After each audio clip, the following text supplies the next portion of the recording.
Good morning guys. जैसा आप और हम सभी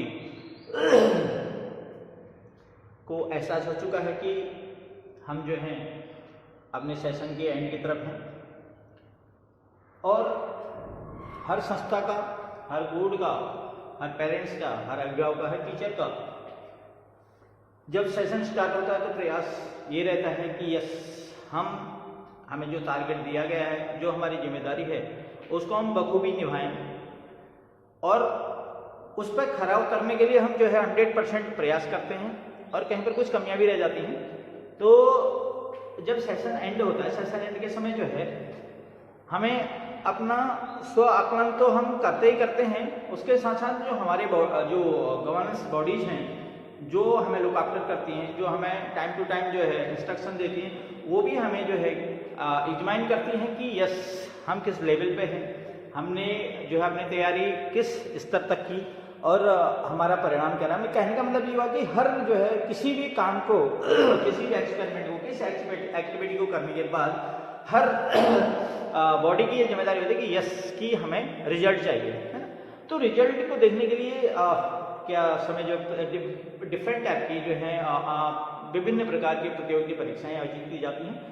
तो प्रतियोगी परीक्षाओं के लिए जो कैरिकुलम है और जो चार्ट है, डेट शीट्स है, ऑलमोस्ट सभी बोर्ड्स ने, सभी स्कूल्स ने जो है जारी कर दी हैं और स्टूडेंट तक पहुंच चुकी हैं, टीचर्स तक पहुंच चुकी हैं। तो हम जो है उसी हिसाब से अपनी तैयारियों में भी जुट चुके हैं और चूंकि एक अध्यापक होने, टीचर होने का मेरा फर्जी बनता है कि मैं अपने स्टूडेंट्स को की तैयारी कैसे कुछ थोड़ा सा परीक्षा से पहले कुछ टिप्स देना चाहूँगा।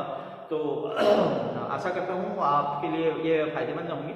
तो जैसे सर्वविदित है कि यस CBSE की बात करूँ तो आगामी जो है फरवरी 14-15 से परीक्षा आते हैं। थोड़ा सा चेंजेस भी हुए हैं डेट शीट में आजकल में। तो 14-15 से जो है प्रस्तावित है हमारी लिखित थ्योरी परीक्षाएं, एग्जाम्स जो हैं, और जो प्रैक्टिकल्स है वो जो समर जो विंटर बाउंडेड थे वहाँ प्रैक्टिकल्स परीक्षा जो प्रायोगिक परीक्षाएं हैं वो समाप्त कर ली गई हैं और जो समर बाउंड स्कूल्स हैं उनमें प्रैक्टिकल्स जो हैं 1 जनवरी से 14 फरवरी 15 फरवरी तक जो है निर्धारित है, हमने कंप्लीट करने होते हैं। तो उसके लिए भी जो है बोर्ड ने जो है दिशा निर्देश जारी कर दिए हैं और जो एक्सटर्नल एग्जामिनर्स हैं उनकी लिस्ट जो है वो भी जारी कर दी है। तो सभी लोग तैयारी में जुट चुके हैं। तो चूंकि अंतिम समय आ गया है तो हम लोग जो 100% देने का प्रयास कर रहे हैं और तो स्टूडेंट्स भी लगभग उन्होंने स्कूल आना बंद कर दिया, तो they are now busy to prepare themself. और आगामी जो है 24 जनवरी से ही जो है आपके IIT मेंस जो IIT के लिए जो प्रतियोगी 12th के बाद जो प्रतियोगी परीक्षा जो आयोजित की जाती है उसकी डेट शीट भी जो है बोर्ड ने जारी कर दी है।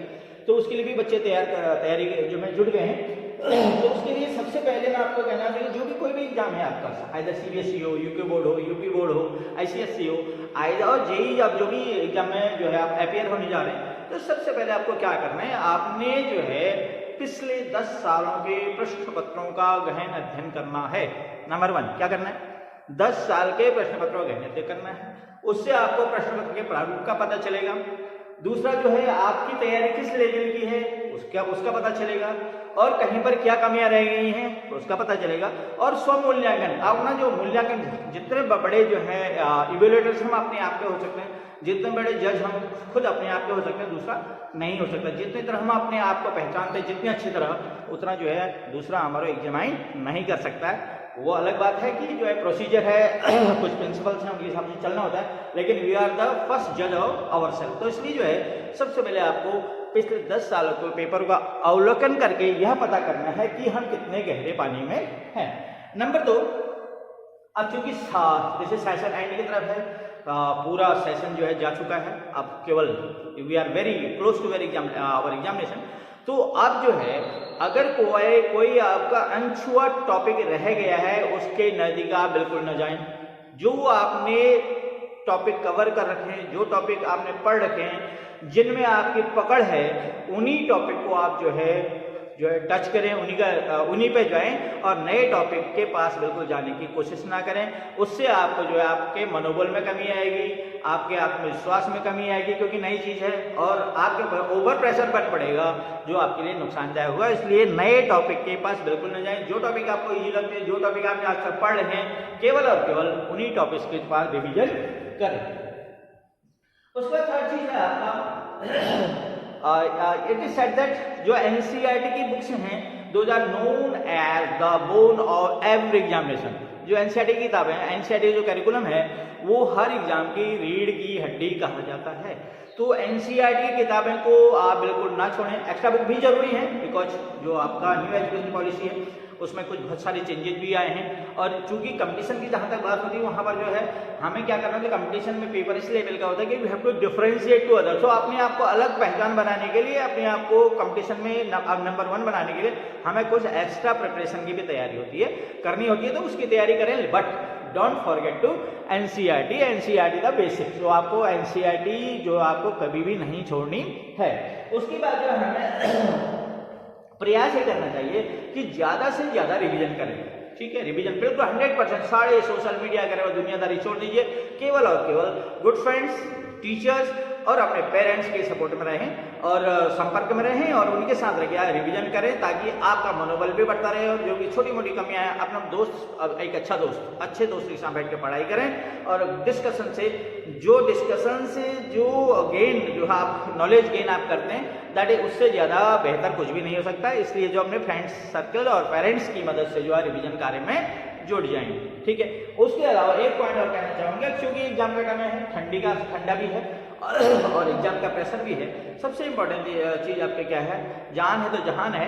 और अगर आपका शरीर स्वस्थ है तो तभी आप जो सारी चीज़ें जो है सही तरीके से जो है संपन्न हो सकती हैं। इसलिए जो है आपको करना क्या है, सही डाइट का इस्तेमाल करें। उसके लिए अपने पेरेंट्स की हेल्प लें।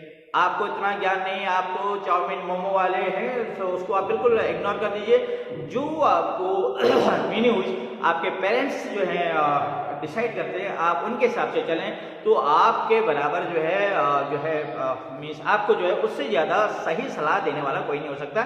इसलिए रही जो फूडिंग का मामला है, और फूडिंग जो है बहुत ज़रूरी है, संतुलित भोजन लेना बहुत ज़रूरी है। उसके लिए अपने पेरेंट्स की हेल्प लें, अपने पेरेंट्स की सलाह मानें और तभी जो है आप जो है सही तरह से पढ़ाई कर पाएंगे।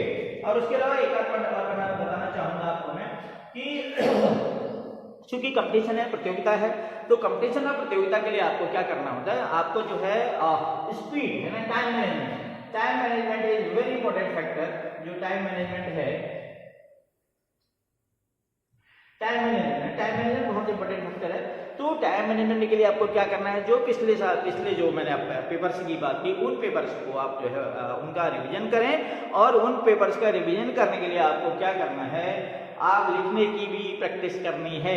अदरवाइज 3 घंटे लिखना इतना आसान नहीं है। योर फिंगर्स विल पेन और आपका पेपर आप लिखने स्पीड की वजह से भी आप पिछड़ सकते हैं। इसलिए आपको जो है पिछले पेपर की तैयारी आप उसको मॉक टेस्ट के रूप में जो है खुद जो है सेल्फ एग्जामिन कर सकते हैं और अपने जो है अपनी स्पीड का भी जो है आप जो है जायजा ले सकते हैं। इसलिए जो है स्पीड भी आपको बढ़ाना बहुत जरूरी है।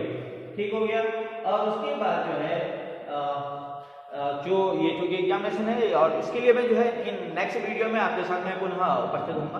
क्योंकि क्लास 12th वाले बच्चे तो एक बार बोर्ड दे चुके होते हैं और क्लास 10th वाले बच्चों को मैं how to fill the OMR sheet और एग्जाम की तैयारी कैसे करें, एग्जाम रूम में पहुंचने में क्या करें क्या ना करें और कैसे जो है अपने एग्जाम को बहुत अच्छी तरह दें, इसके लिए मैं नए वीडियो में आपके साथ पुनः उपस्थित रहूंगा। और till that all the best, bye bye. और आई होप दैट कि अपने जो है, और एक चीज़ और बताना चाहूँगा, चूँकि ये परीक्षा का समय है, थ्योरी परीक्षाओं से पहले प्रैक्टिकल परीक्षाएं होनी है। Don't take any type of stress from the practicals में आपको चूँकि प्रैक्टिकल्स आपको टीचर्स ने स्कूल में शायद कराया नहीं, आपने प्रैक्टिकल की आपने बुक नोटबुक बनाई हुई, एक्टिविटी बुक बनाई हुई, उसको आप तैयार कीजिए।